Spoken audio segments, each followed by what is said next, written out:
So we just got some rather concerning news with the development of Throne and Liberty and the dev team. They will be taking away staff and moving them to a mobile version of the game. You can read through a Korean's report of the situation here with First Spark Games, the company who works under NCSoft for developing Throne and Liberty. And they will reportedly be working on Throne and Liberty Mobile, expecting to release it in about 2 years. But yes, they are reportedly reallocating some of the existing live staff to the production of this mobile game. And this is the rather concerning fact. I don't know if they're giving up hope on the global version of Throne and Liberty and are looking to create new projects to create some quick revenue, but taking resources away from the current state of Throne and Liberty is rather concerning. We shall have to see with upcoming content what's to be expected. We did get leaks that 2 new weapons were in development, the Gauntlet and the Orb, as you see on the left there. But since then, we've had no news. We have a roadmap that covers up until getting raids and even as far as August to get the expert level of the raid, but nothing beyond that. We could very well see new content getting slowed down compared to what we've had, particularly because before it was all about catching up to the Korean server where the content was already developed and all they had to do was copy and paste, bugs and all.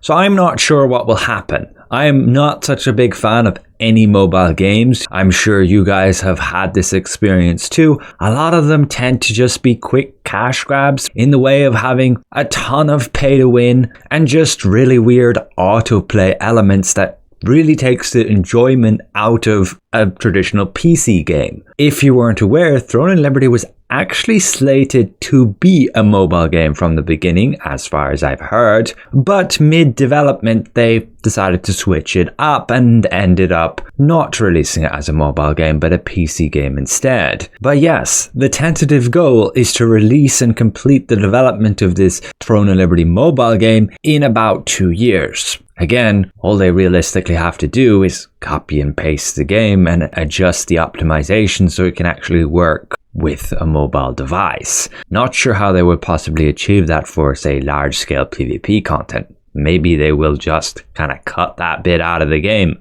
I don't know. Now, even though it is concerning, I wouldn't go all doom posting straight up. I think the game still has promise, and it will all depend on what future roadmaps we get within a few months. We'll see what happens with these legendary gears in the raids, and if they fail to provide any extra roadmaps beyond that point within a few months, then yes, we can assume that development is just slowing down. We shall also be able to keep monitoring the health of the player base.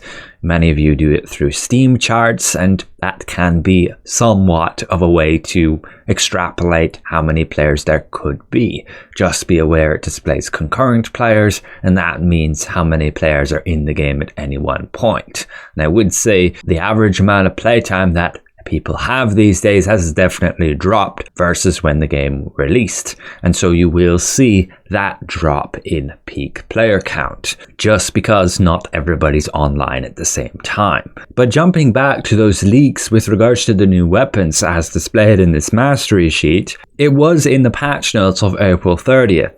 But they've actually gone and removed that. It's no longer displayed here. So potentially it was an unintentional leak.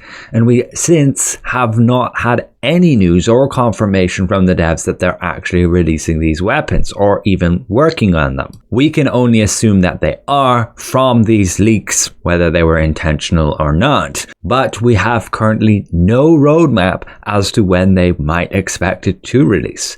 Potentially the end of this year, as we also have news that they are working on the next map expansion. Development always happens way ahead. Like, they could already have the next tier of content with the next map expansion pretty much done and ready to go. They just want to stagger these releases and do some extra polish. But that's pretty much it. I just wanted to bring this to your attention. Just be aware of that, but I don't recommend being all doom and gloom about it. Probably the best thing we can hope for is that this mobile version is just going to be like mobile support. So it's going to still be crossplay, and they'll basically just be joining the exact game as we know it already, basically then increasing the player base because the game becomes more accessible, being able to be played on mobile device, and probably also on like very budget friendly laptops. So that could ultimately be a positive, but they could also well just be creating a new version of the game entirely. So thanks for watching, and we'll see you guys later when the maintenance is over.